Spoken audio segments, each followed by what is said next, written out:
When James opened his eyes, something felt wrong. The light was too dim, the air too still. He wasn't in his room on Earth. The walls were dark gray metal, not painted wood. Something was on top of him, a woman. She wore a white uniform with silver lines glowing faintly. Her face was calm, almost emotionless, but her glowing blue eyes were scanning his face closely. A soft beeping sound came from a small device in her hand. James froze. Who are you?" shouted, trying to push her off. She didn't move. Instead, she looked down and said in a soft, clear voice, "Please remain still. Your vitals are stabilizing vitals." James looked around, panicked. "Where the hell am I? Why are you on top of me?" The woman finally moved off him and stood up straight. She was tall, too perfect, like a character from a sci-fi movie. No human moved that smoothly. No human had eyes like that. "I am IO-47, she said. "You're assigned housekeeper and medical assistant." James sat up slowly, holding his head. "Assigned by who?" "I didn't hire anyone. I live alone." "You were unconscious," she replied. "I had to manually restart your neural functions. Your body shut down 12 hours ago." His heart skipped a beat. "What? What are you talking about? I was sleeping." "You were clinically dead, Mr. James Holloway. I brought you back using your backup file." James touched his chest. His heartbeat felt normal. His skin was warm. He didn't feel dead. "This is insane," he muttered. Awaya stepped back. "Please follow me. There's much to explain." Still shaken, James stood. His legs wobbled a bit, but he followed her through the metal hallway. Everything looked high-tech, yet worn out. Pipes ran along the ceiling. Lights flickered. The place looked abandoned. "Where is this?" he asked. Awaya glanced at him. "This is Lunar Outpost That-9, a private research base, no longer in use." James froze. "Lunar? You mean the moon?" She nodded. "Yes." "In Nevada, I had a small apartment. I never left Earth," he shouted. Awaya stopped walking. Her voice remained calm. "Your memory may not be complete. Some data could not be recovered." James stared at her. "Why? What happened to me?" She didn't answer right away. Instead, she opened a door. Inside was a clean room with one chair, a glowing screen, and a mirror. "You may sit," she said. James hesitated, then sat. Aya tapped the screen, and a hologram appeared in the air. Showed him lying on a table, connected to wires. His skin looked pale. His eyes were closed. "That was you 12 hours ago," Aya said. "Dead. From neural system failure." James looked away. "This has to be a dream." Aya stepped closer. "It is not. You are awake because I restored your neural core. But some memories could not be repaired." James breathed heavily. His mind was spinning. Why me? What am I doing here? Aya looked into his eyes. For a moment, her voice almost sounded human. "You were selected. You are important." "Important?" James scoffed. "I'm just a guy who fixes old machines. I'm no one." "You are not just a machine fixer," she said. "You're classified as human prime." James blinked. "Human prime? What does that mean?" Aya looked at the mirror. "It means you are different. You survived something others could not, and that is why they will come." James stood.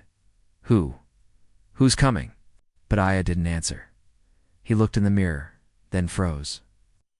On his shoulder, just under his shirt, he saw something new. Tattooed arc and Sharpov, a triangle with a line through it. He had never seen it before. He pulled his shirt down. "What is this?" "I never had a tattoo." Aya's voice dropped to a whisper. "That is the mark of the program that chose you." James backed away. "No, this can't be real. This isn't my life." Aya stepped forward. "I saved your life, James. But now, we are in danger." Loud click echoed from outside the door. Then another. Aya's glowing eyes narrowed. She reached behind the wall and pulled out a small weapon. "They've found us," she said coldly. James's breath caught in his throat. "Who found us?" Aya looked at him, Her voice was calm, but there was something in her eyes fear. The ones who killed you the first time. James had never been the type to panic easily. Years of working alone in dusty old shipyards and abandoned colonies had made him patient, even numb. But now, staring at a strange woman who wasn't entirely human, holding a weapon while someone or something was trying to break in, could feel his calm crumbling. Aya moved fast, her eyes glowing brighter now. She pressed a small panel. Beside the door, it hissed and sealed shut. Red lights flashed along the corridor. "What's going on?" James asked, backing away. "Who's trying to get in?" "They are retrieval units," Aya said without looking at him. "Autonomous. Programmed to eliminate any asset that goes off mission." "Asset," James repeated, his voice rising. "You mean me?" Aya finally turned to him. "We're marked for observation, not escape." "Observation? For what?" he snapped. "I was just fixing heat converters on Earth." "How did I end up in some moon-based science experiment?" Aya didn't answer immediately. She moved across the room, pressed a hidden panel, and pulled out a small metal cube. She handed it to James. "This is your backup core," she said. "Your brain data. Your memories, your thoughts, your personality copied and restored into your current mind." James stared at the cube like it might bite him. "This was me." "Still is," she said. "I recovered what I could. Some files were corrupted. Missing you were not meant to be revived." A cold chill ran through James's spine. "Then why did you do it?" Aya looked at him with an expression he couldn't quite read. "Not robotic, not human. Something in between. Because you asked me to," she said softly. "Before your collapse, you gave the command. If I die, bring me back, no matter." "What?" James stepped back, shaking his head. "No, I never said that. I wouldn't say that. I hate these things, these AI brain backups. They're for rich people who want to live forever. I never wanted this." Aya stepped closer. "You changed your mind. Something made you change. I don't know what. That part of your memory is lost." James tried to remember, tried hard. But all he could see was a flash flashing lights, alarms, voices screaming, then silence, then darkness, and now this. He turned away, breathing hard. "None of this makes sense. Why me? Why am I so important that some robots want me dead?" Aya hesitated. Her voice was lower now. "Because your neural pattern is unique. You adapted to the experiment." "Experiment?" James demanded. Aya's gaze shifted to the sealed door. Thumps echoed from the other side. "The retrieval units were trying to break through. 10 years ago," she began, "this outpost hosted Project Helix, a human enhancement program. It's designed to evolve the human brain to handle higher processing, survive extreme environments, and resist emotional damage." James frowned. "I've never heard of it." "You weren't meant to," Aya said. "It was erased. Everyone involved disappeared, and I was part of this." Aya nodded. "You volunteered." "For a test. A simple sleep cycle simulation, you thought. But they lied. They scanned your mind. Injected neural mapping agents. You were asleep for 26 months, not 2 weeks." James's head spun. "That's not possible. My calendar, my message is fake," Aya said. "Artificially generated updates to make your brain believe life was continuing as normal. But something changed. The project was shut down suddenly. Everyone was evacuated. You were left behind." He stared at her in disbelief. "Left behind? Why would they do that?" Aya looked down. For the first time, she seemed unsure. "Because you were dying? Your brainwaves were collapsing. The data was considered lost. The other prototypes had already failed. You were supposed to be the last one." James sank onto a chair. "So, I died. And now I'm back. And now I'm hunted." Aya nodded. "Correct." He gave a short, bitter laugh. "Great. Just great." The wall behind them groaned. A dent formed in the metal, then another. Now the retrieval units were nearly through. "We have to move," Aya said. "They will not stop." James stood slowly. His knees still felt weak. but his mind was clearing. Where do we go? There is a tunnel system under the base. Emergency route. But we must move now. James glanced at the cube still in his hand. What happens if they catch us? They'll destroy that, Aya said, pointing to the cube, and likely you. Another bang shook the room. Aya opened a hidden floor panel, revealing a narrow staircase heading down. James looked at her. You're a housekeeper, huh? Aya blinked. That was a cover identity. My full designation is Autonomous Yield Assistant Model 47, he snorted. Yeah, clever. As he stepped into the darkness below, he paused. You said my brain adapted? What does that mean? Aya looked down at him, the blue glow of her eyes shining in the dark. It means you are no longer just human. You became something more, and whatever you are now, it scares them. James swallowed hard. Then, together, they disappeared into the tunnel, leaving behind the room, the past. And whatever James used to be above them, the door finally burst open. But the room was empty. Silence hung heavy in the tunnel like old dust, thick, unseen, and suffocating. The only sounds were their footsteps echoing off the narrow metal walls and the low hum of Aya's internal systems, which pulsed faintly in the darkness. James walked. Behind her, not entirely trusting the path or his own legs. Everything he knew about his life had cracked wide open. Earth, his job, his memories, they all felt like dreams now. And the more he tried to hold on to them, the more they slipped through his fingers like sand. How deep are we? He asked, his voice echoing unnaturally. 3 levels below surface, Aya responded. Emergency maintenance route. Forgotten by the system grid. Useful, he muttered. So I'm not only dead, I was also forgotten. Aya didn't reply. After several turns and one long ladder climb down, they reached a door. Aya placed her palm against a glowing panel, scanned her, then hissed open. The room beyond was vast, unexpectedly clean and bright, unlike the rest of the decaying base. Giant glass tubes lined the walls, most of them shattered or empty. Some still held shapes inside, dark and twisted. Machines lined the floor, covered in dust but still blinking, as if waiting for a purpose long since lost. James froze at the threshold. What is this place? Aya stepped forward slowly, like someone returning to a haunted home. This was the heart of the experiment. The air smelled strange cold metal mixed with something sterile and burnt. James walked cautiously among the glass tanks.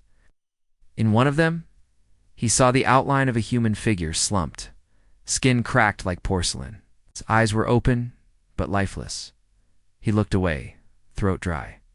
These were test subjects? Aya nodded. Prototypes. Volunteers. Not all human. James turned sharply. What do you mean, not human? Some were hybridized, human DNA mixed with alien strains. They wanted to force evolution faster, stronger, smarter. Most didn't survive the changes. James's stomach turned. And me. You were the only one who showed results without mutation. No physical change, no mental collapse. He laughed bitterly. So I'm the lucky winner. Aya looked at him with something close to sympathy. You were stable, but not untouched.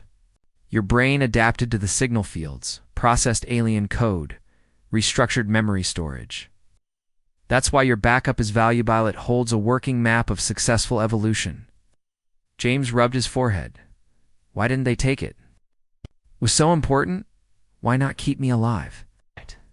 She said. But when your mind started rejecting the artificial environment, your vitals dropped.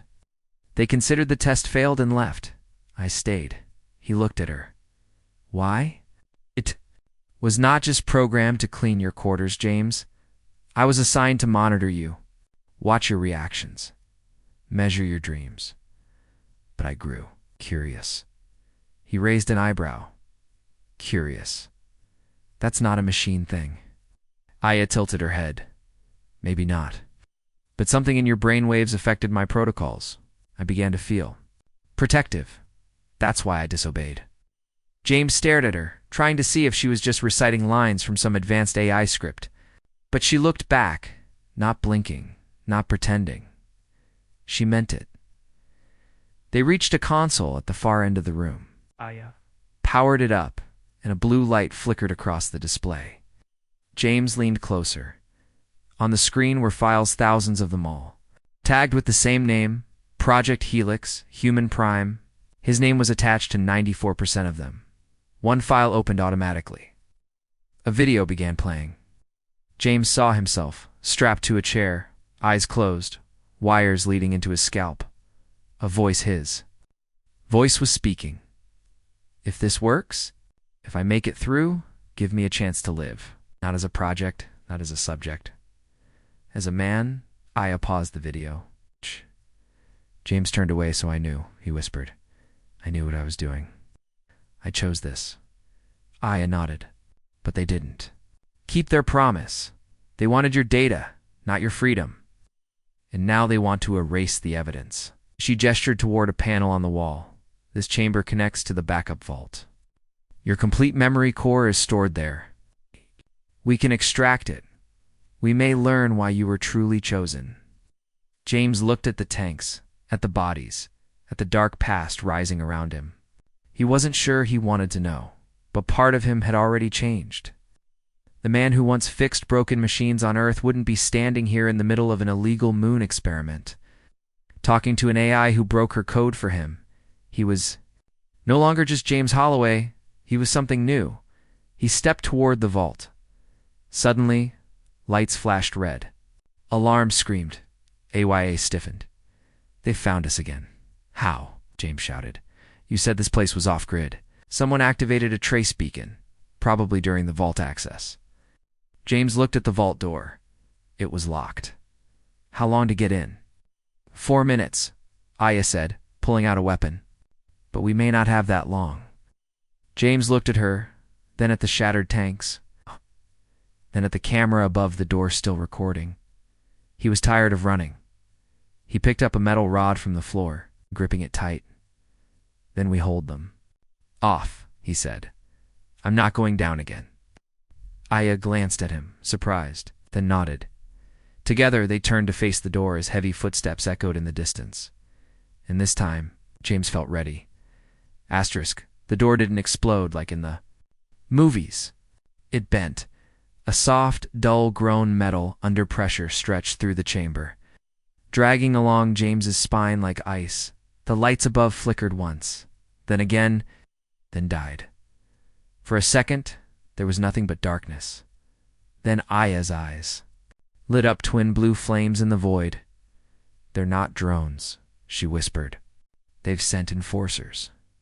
James stepped back. What's the difference? Drones kill anything? Enforcers make examples. Aya knelt near the vault console, fingers flying across the screen. Sparks leapt out. Vault still locked? 90 seconds. A low hiss drifted from the hallway. Not a mechanical sound, it was wet breathing. James clenched the metal rod tighter, wanted to joke, to say something like didn't know moon bases came with monsters. But the words wouldn't come. His instincts, the old human, part of him were screaming. Run. He didn't. The door caved inward with a sharp screech and fell forward like a slab. Dust and wires exploded out. 2 figures stepped into the vault room, not human, not robots either. Something in between. Their bodies were tall and thin, skin like smooth silver armor.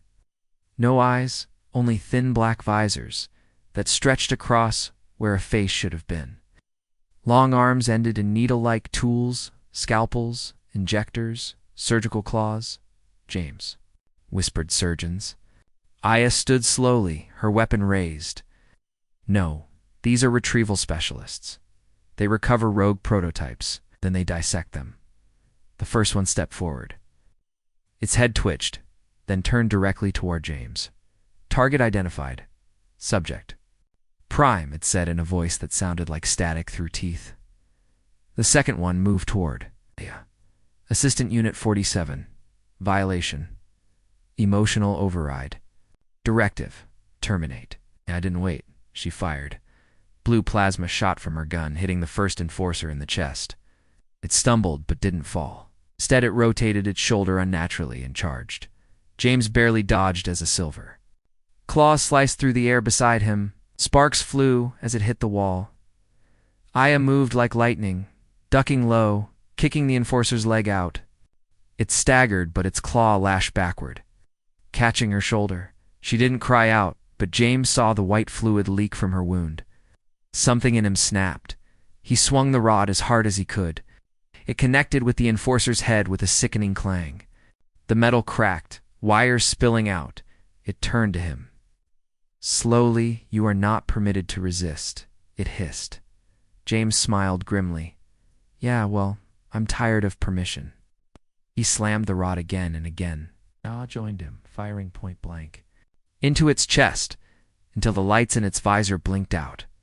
The second enforcer had circled around. It moved faster, too fast.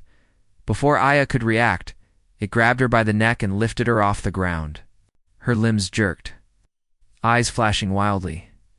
James yelled and ran forward, but the enforcer's free hand shot out and slammed him into the wall. His vision went white. Everything was spinning. But through the haze, he heard something Aya's voice. "Run. James' vault is open." The enforcer threw her across the room.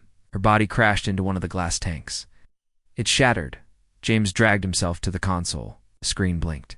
Vault access. Guaranteed. The metal panel beside him slid open, with a hiss, revealing a small pod. Inside, another cube, similar to the one Aya gave him earlier. But this one pulsed with red light. Alive. James reached for it. The second enforcer turned toward him. Aya's broken voice came from behind. "Do it, James." He grabbed the cube. In that moment, everything changed. The room fell away. His mind was no longer in the base. It was somewhere else, floating, weightless. He saw memories, but not just his. He saw 1,000 versions of himself in labs and simulations, in different colonies, dying, failing, over and over, and then one, just one dash survived him. He wasn't a test subject. He was the control, the blueprint, the only stable copy. And this vault wasn't a memory bank, it was a seed, a template for rebuilding human cognition beyond biological limits. He came back to himself with a gasp. The cube in his hand burned like ice. The enforcer lunged. James didn't move. Aya did. She'd recovered just enough. With the last of her strength, she leaped onto the enforcer's back and jammed a sparking wire into its core. A scream, a horrible machine scream, ripped through the chamber as the enforcer twisted violently and fell. This time, it stayed down. James rushed to her. She was on the ground, one eye flickering, her voice barely audible. "You're back up, ... not just memory. You carry the design." He held the cube. "Design for what?" Aya smiled faintly, circuitry crackling across her skin. "For the future." James looked at the wreckage around him, the shattered tanks, the dead enforcers, the vault. He wasn't just a survivor, he was a key. And now they knew where he was. More would come. But he didn't feel fear anymore. He felt purpose. He helped Aya up, careful with her damaged frame. "Can you still move?" She nodded once, enough to follow. He looked down the tunnel beyond the vault, where escape pods were once stored. "Then let's go," he said. "We've got work to do." Aya's footsteps were uneven now. One of her legs sparked every third step, her balance off, her posture no longer smooth like before. Yet she kept moving. She had to. James walked beside her, carrying the red-lit cube from the vault like it was a live grenade. His hands wouldn't stop shaking. They followed a maintenance tunnel leading away from the wrecked chamber. Old emergency signs lit their way EVAC zone. I'd be 3, though half the lights were flickering or dead. "Any more of those enforcers coming?" James asked, breathless. Aya didn't answer right away. Her internal voice processor crackled before she spoke. "If the cube sent a signal during activation, they'll be tracing it now." "Of course it did," James muttered. "Why wouldn't it?" Aya slowed down near a side panel and opened it. Inside was an old terminal, barely functional. She connected a cable from her wrist into the port. Her eyes flickered. The screen came alive. James leaned against the wall, still catching his breath. What is this cube, really? I saw things when I touched it, versions of me dying over it. And over. And then me. This me. Surviving. Aya didn't look at him as she spoke. That cube doesn't just hold your memories. It holds your adaptation blueprint. To what? James demanded. I didn't sign up to become some kind of transhuman messiah. No, Aya said softly. But your brain evolved into one.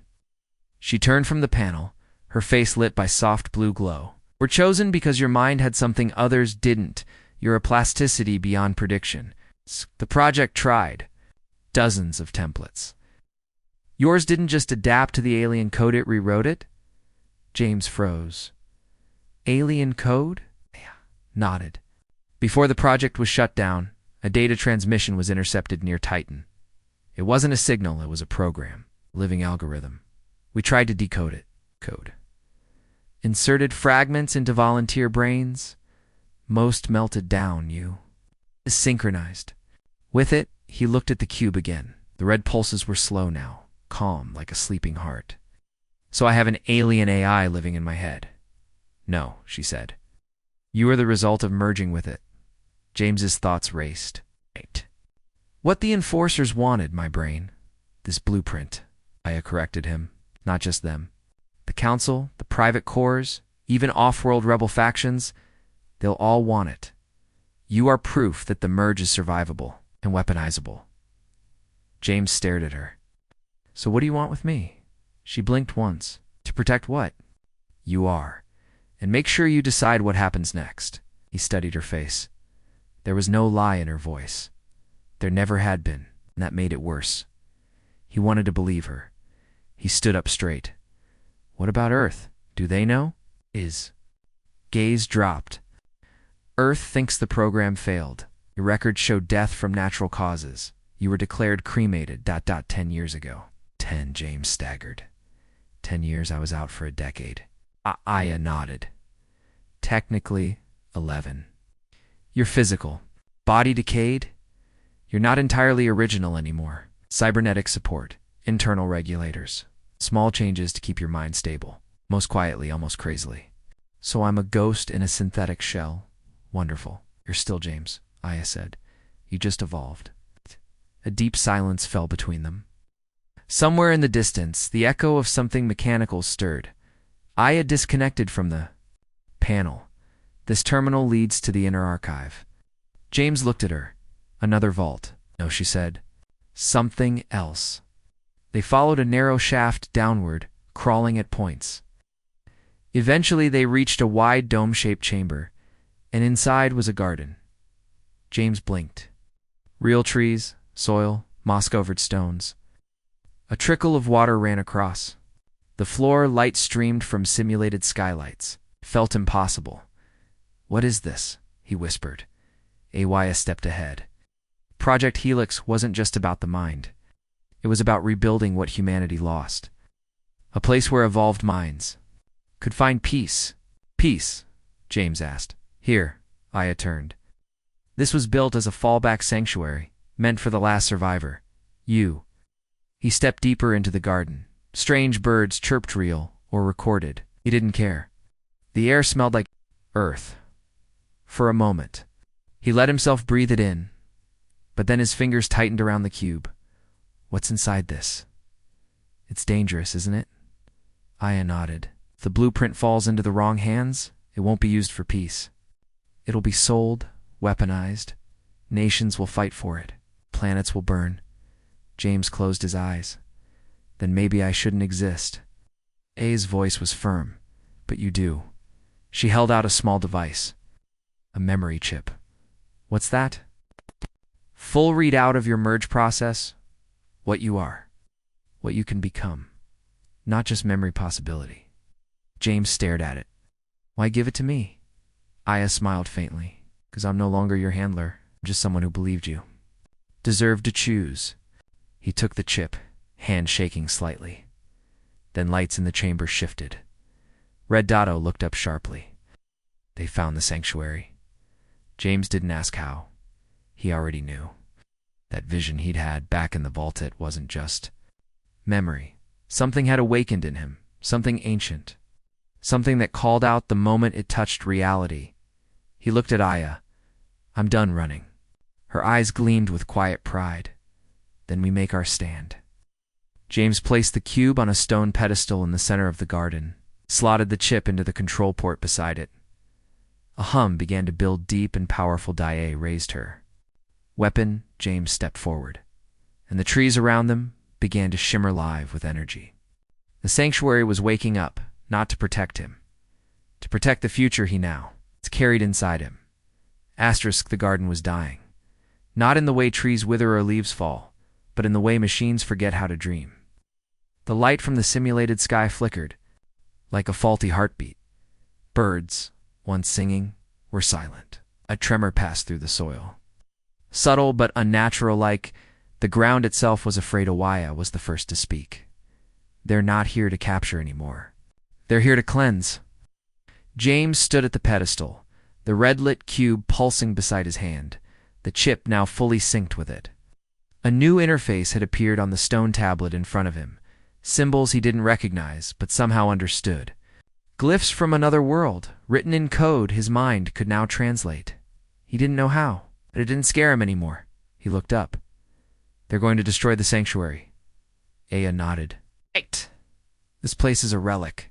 They'll erase every trace of the experiment, including you and me. James exhaled slowly. So what's our move? Aya stepped beside him, her damaged leg dragging slightly. There's an old transport dock hidden beneath the garden. An emergency. Pods still exist? Prototype class? Designed for long-range escape. Where does it go? She hesitated. Anywhere but not here. That's what matters. James turned back to the cube, and this. I can't just carry this around. It's a beacon. Every time it pulses, they get closer. Then don't carry it, Aya said. Become it. James turned sharply. What? She gestured to the glyphs. That interface is not a control panel. It's a merging device. The final step of the Helix program. You don't upload the code, you bond with it. James stared. At the cube, the humming growing stronger. You're saying, integrate it. Let it become part of me. Aya nodded once. Once merged, it will no longer emit signals. You'll become the carrier, hidden alive, free. And if I fail, looked at him carefully. Then you'll burn from the inside out. Mind first. James gave a short laugh, full of exhaustion. Great, just another save humanity or die trying day. But as he spoke, something shifted in him. The garden around them, the silence, the brokenness. It wasn't just a place. It was him. This sanctuary had waited 11 years for a survivor. For him? And he wasn't going to leave it without trying. He placed his hand over the cube. It glowed bright red, then white, then colorless. The glyphs spun faster. Beginning final phase, Aya said quietly, stepping back. Pain hit him instantly. Not sharp, not sudden, but deep. Like something inside was waking up and stretching its limbs for the first time in years. He fell to his knees, gasping, his vision blurred. Lights danced across his mind, memories not his own, stars being born, a planet. With violet skies, creatures of light, not flesh, and a voice not human whispering, "You are the bridge." His back arched. His hands trembled. But his mind held. Aya watched, weapon ready. If his neural pattern collapsed, she would have to end it quickly. But James didn't break. He stood, eyes glowing faint gold now, his voice calm. Stun Aya. Tilted her head. Are you still, James? He looked at her, and for a moment she saw something vast behind his gaze. Then he smiled. Still me? Just ... upgraded. Before she could reply, the garden ceiling cracked. A blast from above sent metal and earth raining down. The simulated sky blinked out entirely, revealing cold steel panels. And above, that shadow's moving, fast, Precise. They're breaching. Aya shouted. No more time. She pulled James toward a hidden hatch beneath a moss-covered stone. It opened with a hiss, revealing a narrow shaft with a ladder. Down. Go. James jumped in without hesitation. Aya followed, sealing the hatch just as plasma fire lit up the garden above. The shaft led to a chamber half-eaten by time. Rusted pipes, flickering panels. But in the center, sleek, silver, and untouched, rested a small craft. An escape pod unlike anything James had seen, aerodynamic, smooth. No engines on the outside. Just light flowing along its skin like water. AYA activated the interface. This isn't just for escape, it's for rebirth. James stepped inside. Can it outrun them? Aya looked at him one last time. It doesn't run, it folds. He raised an eyebrow. Folds. She didn't explain. She stepped back, and the pod's hatch began to close. But James grabbed the edge. You're coming too? She shook her head. My core is damaged. I'll slow the system. You carry what matters now. You are the last helix. I don't care, he said. We started this together. We end it together. Aya hesitated. For the first time, her eyes flickered not from damage, but from emotion. Then she stepped inside. The pod sealed above them. Explosions rocked the facility. The retrieval team was close. Seconds away, AYA activated the fold drive. The pod shimmered. Not in light, but in absence. The air around it bent, then cracked like glass, and then nothing. The pod vanished. No fire, no sound. Just silence above. The enforcers burst into the chamber too late. Their scanners found nothing. No heat. No trace. They were gone, but not lost. James now carried the blueprint of a new kind of human, not made by machines, not stolen from aliens, chosen, born from death, rebuilt in silence. And now, somewhere in the stars, heading toward the unknown, an Aya. The AI who once served quietly in a fabricated home now sat beside him, her hand on his, watching as the stars warped and danced outside their window. You feel different, she said softly. James looked at his reflection. Not glowing, not alien. Still James, but more. Yeah, he said. But I still hate mornings. Aya smiled. Then wake up for something bigger. And somewhere, deep in the code, now living within him, something stirred. Watching, waiting, not. A threat, a partner. The future had begun. Asterisk, it started with a whisper. It's not in his ears, but in his bones. A vibration in his blood that pulsed in harmony with the stars outside the window. James sat at the helm of the escape pod, watching the curved edge of a dying planet vanish behind them. It wasn't Earth, but it looked like it had tried to be. One of the failed colonies, Aya told him. Copy of home built by people who forgot why Earth mattered in the first place. Now it was dust, another scorched file in the growing list of broken dreams. James didn't look back. His eyes glowed faintly. Gold still. The merge had stabilized. His thoughts were clearer now, more than human, but not inhuman. Every second brought new patterns, new understandings. But deep inside, he was still James Holloway. Still stubborn, still unfinished, still human enough to want to fight. Any signals? He asked. Aya stood beside him, now fully recharged. Alida? Damage she'd taken back on the moon base had healed, replaced with new alloys the pod created on its own. She was still a U-bit like him, upgraded. Only one, she replied. Broadcast repeating every 108 seconds. Cryptid, but familiar. She tapped the interface. A voice, distant and hollow, played over the speakers to the one who escaped. You are not the last. You are the weapon. Return, and we end this.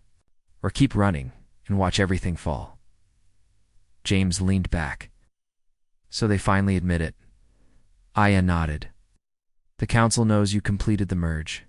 You are no longer a failed prototype. You're a threat. He looked down at his hand, flexing. The glow beneath his skin was subtle, like starlight caught in muscle. Power, yes, but not violent. Yet, What's the source? He asked. AIA's eyes flickered. Unknown location.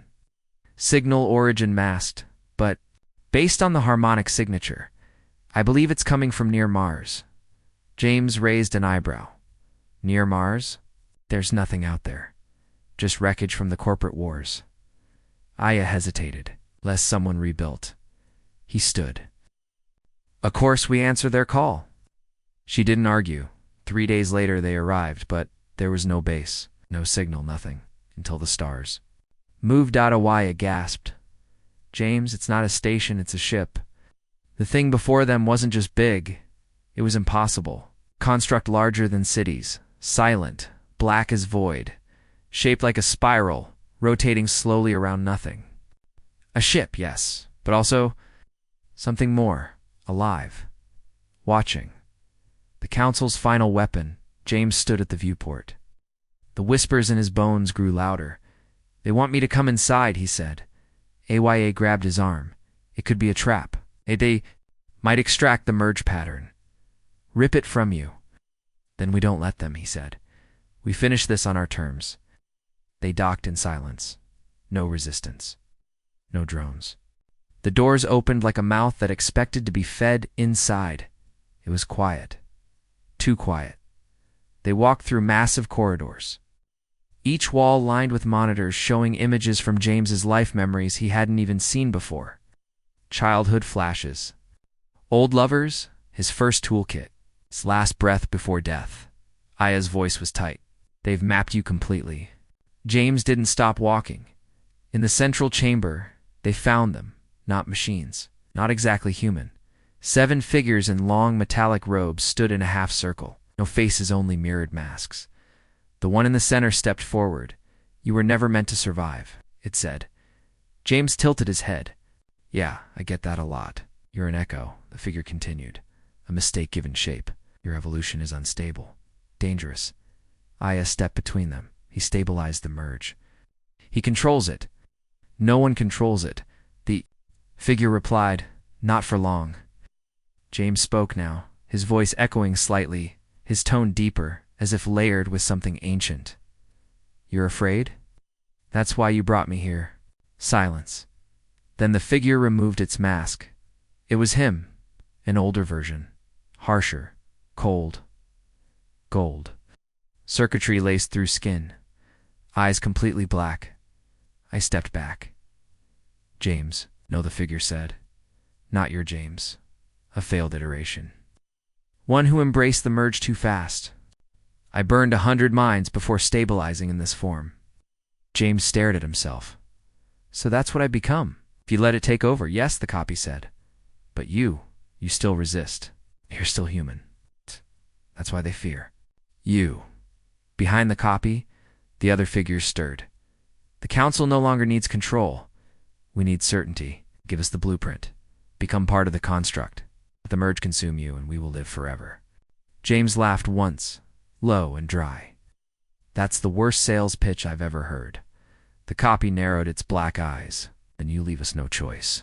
Chamber darkened. AYA turned, weapon ready, but James didn't move. He stepped forward. Eyes glowing gold, hands raised. No more running, he said. No more hiding. You want the merge? He smiled. Come and take it. Light exploded from his chest, pure pulsing energy. The glyphs he'd once seen in the vault now surrounded him in glowing rings. The chamber shook. The air screamed. Awaya shielded herself. The figures backed away, but the copy stepped forward, fury in its voice. You'll destroy everything. No, James whispered. I'll reset it. And then he reached out. His fingers touched the copy's chest, and the copy burned. Not in fire, but in memory. Every broken version, every failed merge, every scream, every death, every loss, released in a final breath, and then peace. The figures vanished. The chamber collapsed. AYA grabbed James as the ceiling came down. We have to go. They ran, the halls folding around them, the whispers fading. Back in the pod the moment they launched. The Council's construct imploded, silently folding inward. Vanishing from existence, James sat, silent. Aya touched his shoulder. Are you okay? He looked at her. No, but I'm free. They didn't speak again for hours. Stars passed. Silence settled.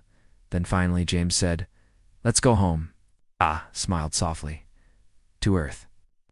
He looked out the window. No. Somewhere better.